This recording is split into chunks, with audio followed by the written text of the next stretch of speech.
You just keep your eye on my back, because if Mum comes around, she's going to protect the nest. What we've got here, these are baby sand goannas. And Mum will actually defend the nest. If anything comes around her nest, she'll actually attack them with her throat puffed out and her mouth open and a show of teeth. Get away from my babies. Oh, but then I don't understand what the male was doing. Does he protect them too?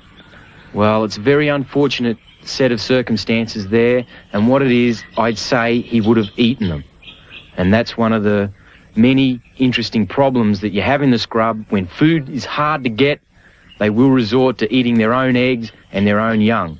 The female, she certainly wouldn't touch her eggs. But that large male, he looked pretty hungry, and that's why he was scratching around this nest. He wasn't trying to save the eggs, he was going to eat them. How many eggs do you suppose are in there? Can you tell yet?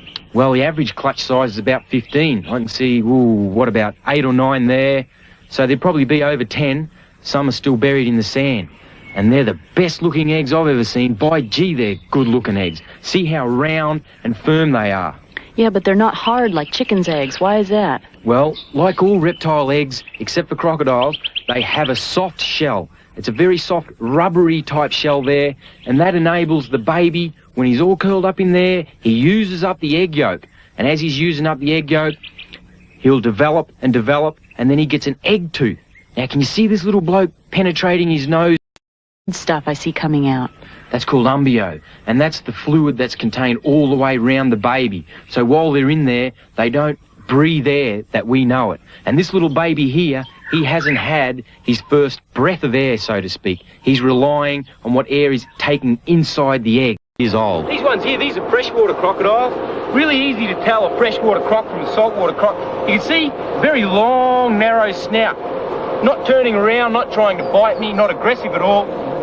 Hey, stop. Cut it out. Your teeth are too sharp. Even though she looks like she's very aggressive. Yeah, as you can see, they haven't got an aggressive streak in their body.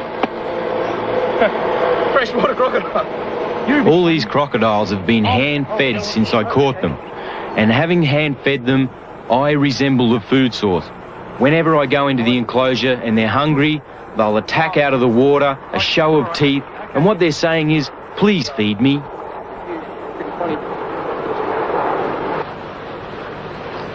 These are American alligators. They're the Fang sisters.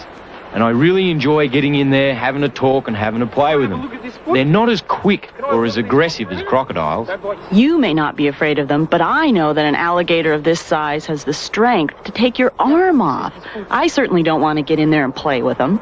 You're right there. They're very powerful animals, and combine that with 3,000 pounds per square inch closing pressure in their jaws, a little mistake can be a big wound. Aren't they placid? This is the difference between crocodiles and alligators.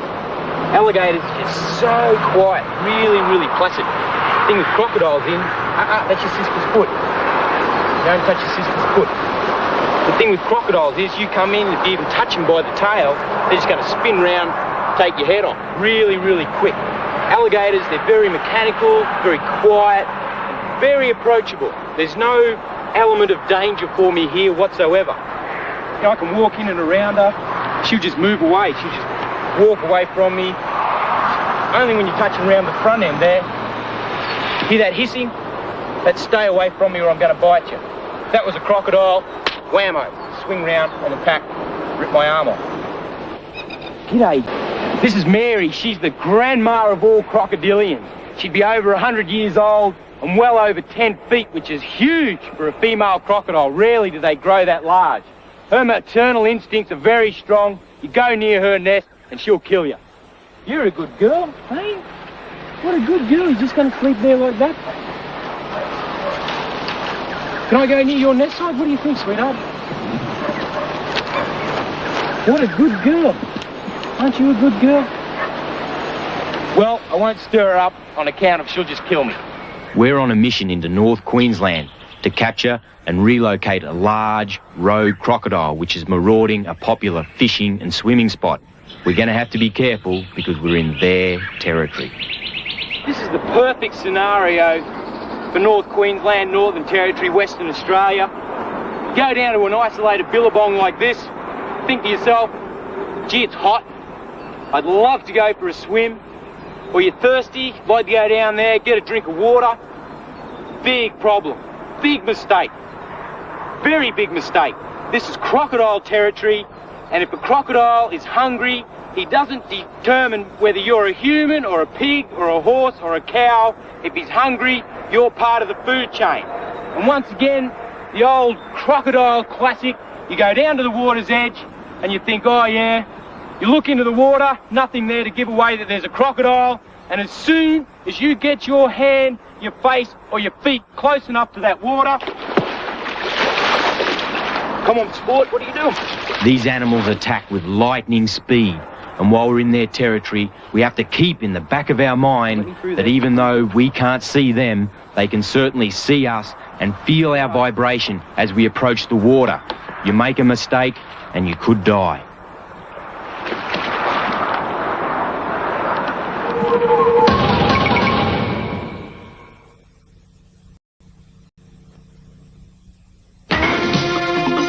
As we're driving north, heading for the far reaches of North Queensland, we're hoping to help an animal that's protected by law, but is often misunderstood.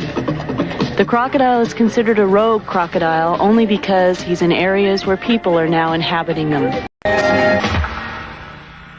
Sometimes it's hard running a wildlife park where most of the inhabitants want to kill you. Steve and I operate the Queensland Reptile and Fauna Park on the Sunshine Coast just north of Brisbane. We've got everything from kangaroos and wallabies to snakes and lizards, tortoises, cassowaries, alligators, and of course crocodiles. And believe me, at times they can all be a bit of a problem. I guess without leaving home, I can risk my life every day. About 7 years ago, I volunteered to National Parks and Wildlife Service to catch and relocate rogue crocodiles.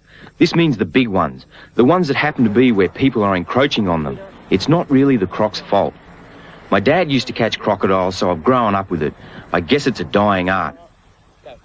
Steve's just been called on to catch and relocate a 15-foot monster in far north Queensland. So stay with us for a pretty amazing adventure, the kind of stuff you just don't see anymore. Yeah, dealing with crocodiles in the park is dangerous enough, I guess. But there's a big difference dealing with them in the wild on their home ground. We're in their territory. And especially in deep water. I think we'd be safer staying around here with some of our cuddlier guys. Gee, you're a big boy. Like our alligator snapping tortoises. Whatever you do, don't get your fingers or hands there, it'll take them clean off. I know. So, just on his left-hand side under his neck there. Okay. Oh. He'll take your hand off. Your foot. He'll get you. Any lesions there? No, sweet or smooth. Great. What about these back ones? I'm looking. Don't let him down, okay? Oh, you've got cute little feet. Just look for lesions. He's fine. Good. He's fine. You're very beautiful. Sorry, mate. You've got a little piece of grass on your nose. Oh, he's beautiful. He looks like a rock. It's a real delight to get to work with animals that aren't going to take your arm off, like this little orphan Joey. He's very special. The scary part is he will eventually grow up, and treating an adult kangaroo can be a bit of a drama. This is an angry adult male grey kangaroo. Extremely powerful and very awesome to be dealing with. The trick is to cut down the stress on him and the stress on me. Just giving him a simple injection can be a nightmare. Watch it. This struggle might look pretty intense, but I'm being very careful as I've already been scarred for life by this animal. I made a mistake. Okay, I'm going to stick him. It's going to burn a little, so hang on.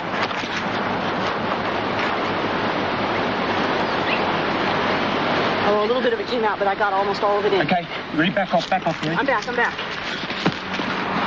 Woo! Beautiful